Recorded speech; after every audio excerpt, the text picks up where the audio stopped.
Joe, how are ya? Hi, Nicky. How are you doing? I'm blessed, and you? I'm fantastic. If you knew just how many of your fans have asked for this. I know. They have made me aware. Mm-hmm. Thanks, Barbs. 73 questions, Nicki Minaj, this is happening. Let's do this. Come on in, Vogue. Now, before we begin, I just want to say how beautiful the drive was here, and it's even prettier in here. Thank you. Can you tell the audience where we are right now? We are in Malibu, California, at the recording studio. Yes, we are. And what precisely were you doing just before I arrived? Actually, I was working on a very special lyric. And it's in the studio where most of the lyric working happens, right? Yes. And how are you feeling about life these days? Blessed, happy, thankful, grateful. Given that we're in Malibu, what would you say is the biggest difference between life in New York and in LA? New York has the queens. Yes, it does. And how would you describe yourself to the few people on Earth who may not know who you are? Pink. Rapper. Animated. That checks out.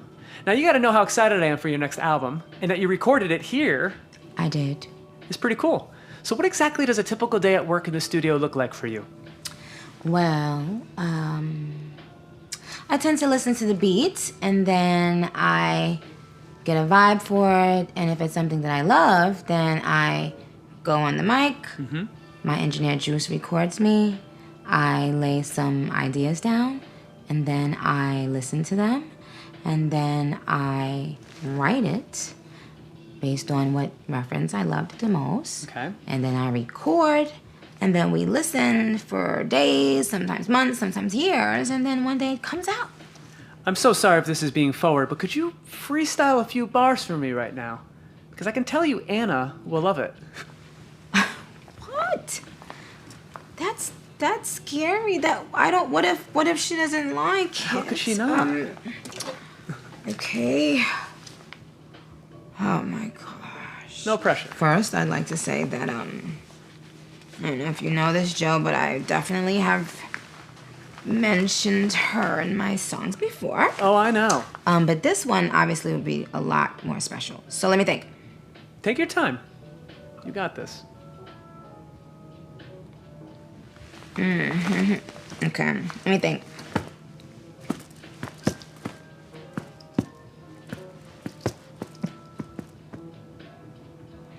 Okay. I heard them who they sent for. Said you were 10, you must have meant 4. Hot in the summer and the winter.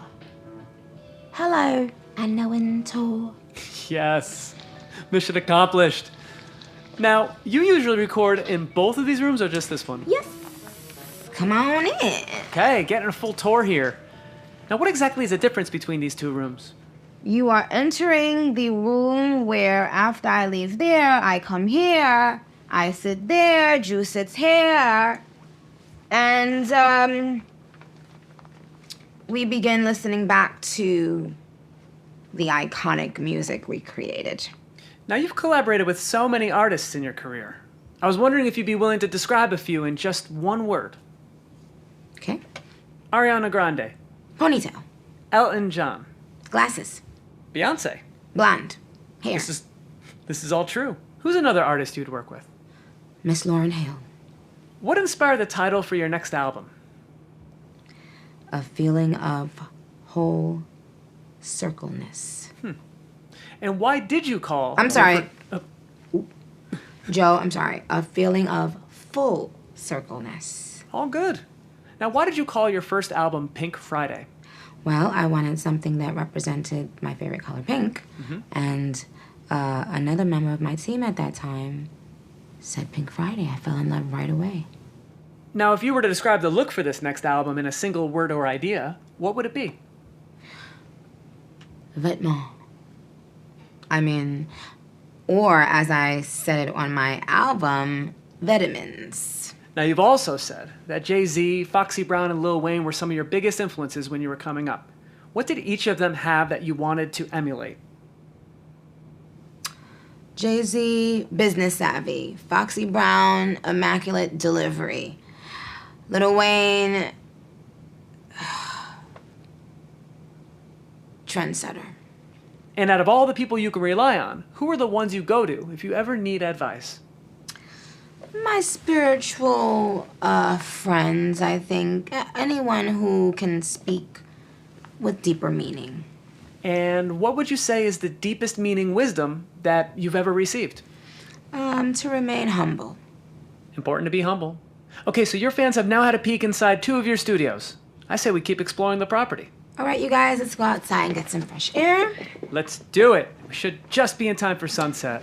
So, Nicky, I wanted to ask, what would you say is your favorite feature not by Nicki Minaj? I would say If I Rule the World, Nas and Lauryn Hill. Good one. And what is the one song with 100% certainty that'll make you cry? Hello by Adele. I may have a feeling I know the answer to this one, but what was the last great movie that you watched? Barbie. Yep, there it is. Updo or blowout? I'm definitely in my blowout era. Freestyle or written verse? Written verse. I like to write. And while you are writing, what is your go-to takeout order whenever you need a break? Foul wings and some French fries, hot sauce and ketchup. Delicious.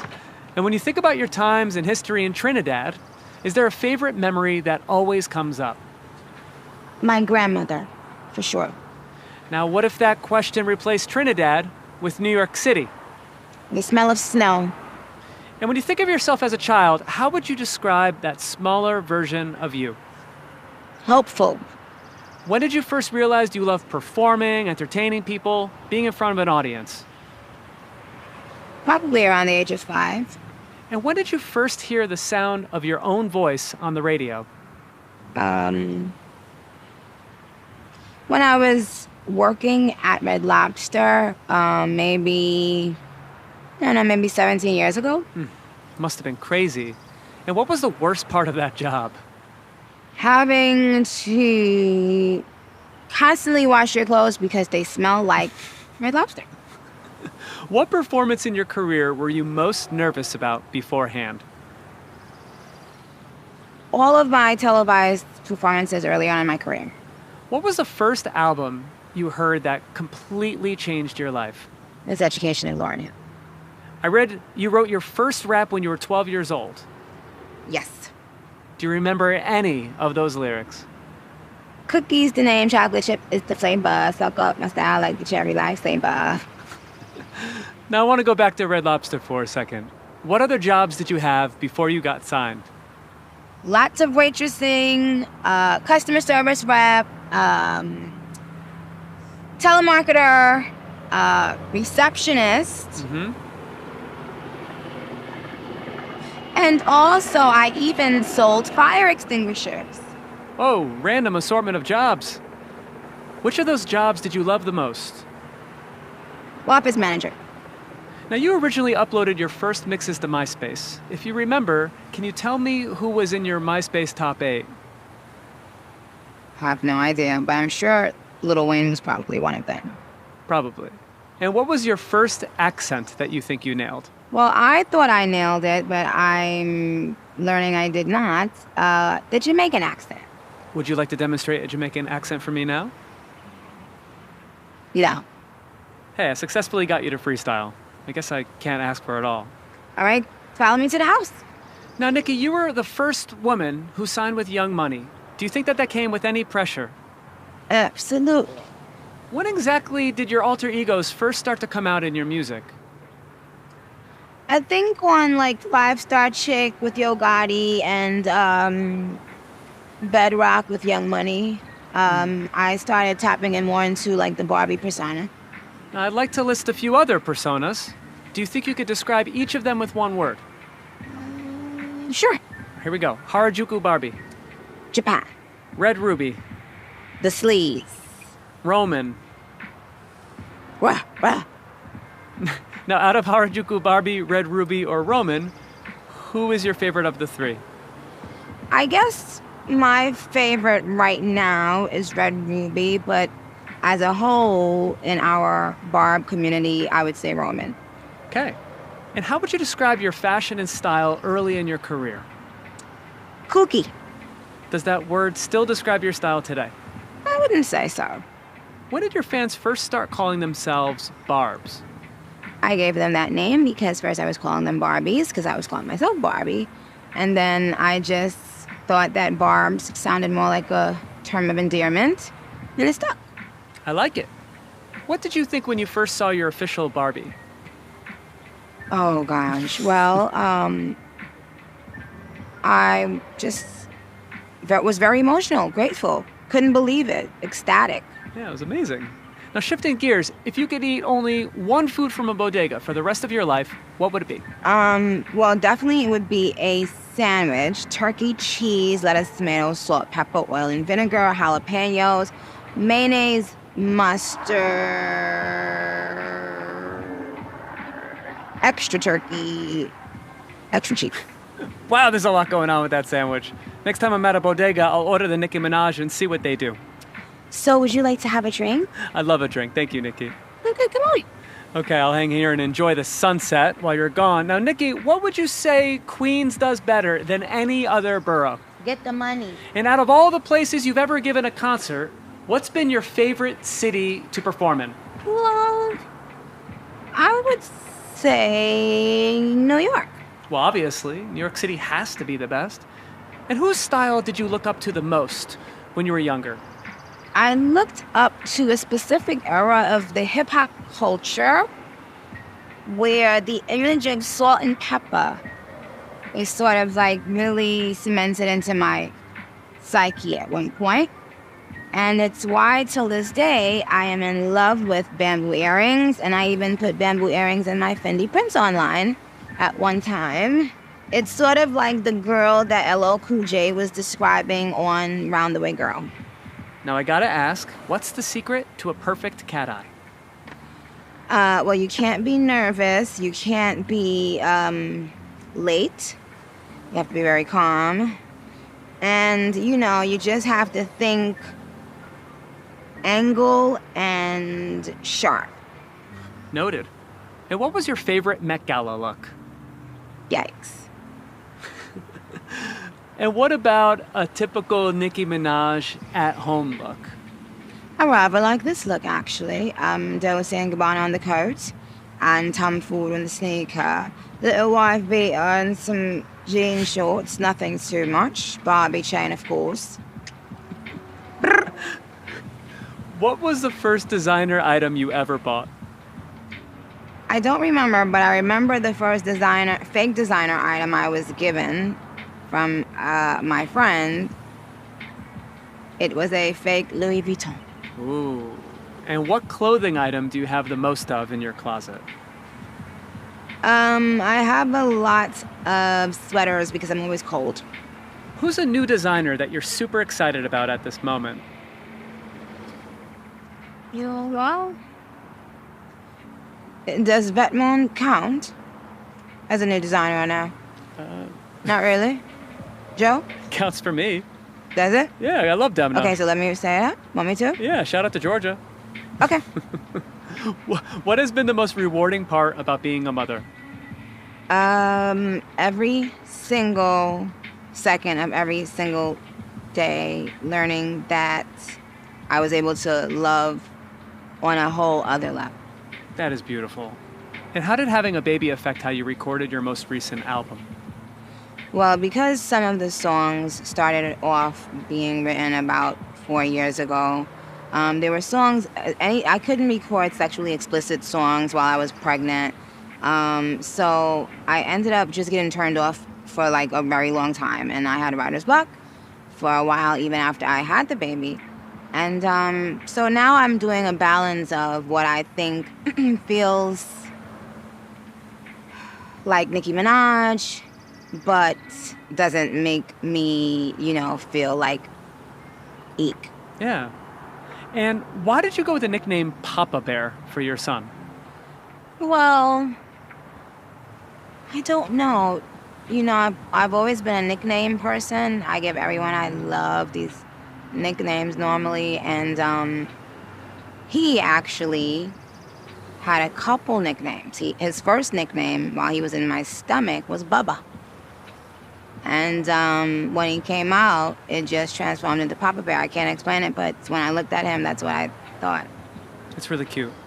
Do you see any of yourself in his personality yet? Yes. And what is the number one most favorite thing that he loves doing in life? Swim. Or just be in the pool in any way in water, playing in water. Can you give me any hint about what his name is? Sure. Amazing. So many people have asked me to ask you this. I can. Okay, ready for the hint. All right, well, we'll keep it a secret. I read you've been doing voices for him. Will any of these show up in the most recent record? No, that's for me and him. Fair enough. I also read that you quoted Lauryn Hill in your high school yearbook. I did. What lyric did you use? To survive is to stay alive in the face of opposition. Which of your Rap Snacks flavors is your favorite? I'll never tell. What did no one tell you about being famous that you really like other people to know?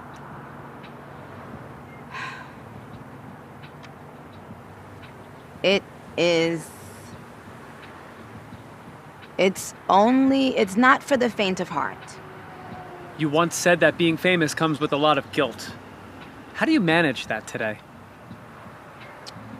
By just focusing on the positive energy, the love energy, and learning how to love myself enough to realize that I put in my blood, sweat, and tears into this. I deserve it. It's okay. What celebrity do you have saved in your phone that would completely surprise me or anyone else out there who's a fan of you?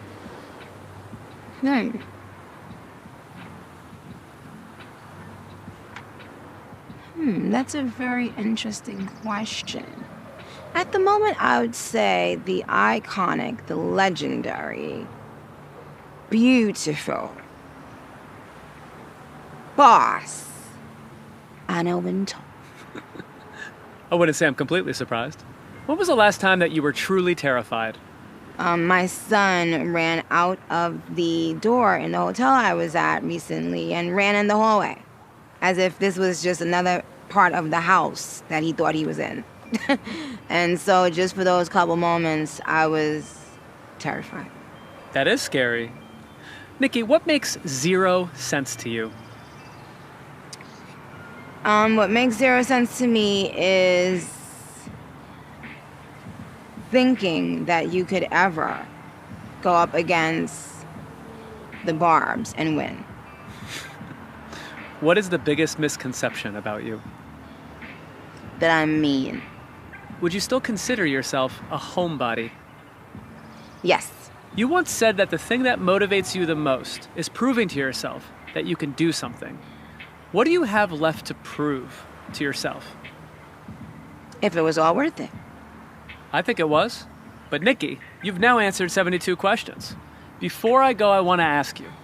10 years ago, you said you'd be married with a baby, and that has come true 10 years later. What do you predict for yourself in another 10 years? Hundreds and hundreds of billions. And being able to help a lot of people that I think need help in today's world. Well, we can't wait to see you achieve that. What a great answer to end a great interview. It's official. You've just completed your 73 questions. Thank you. And your fans are going to love it. Thank you for having me, you guys. I love you so much. This is a dream come true. Thank you for having me. I love you.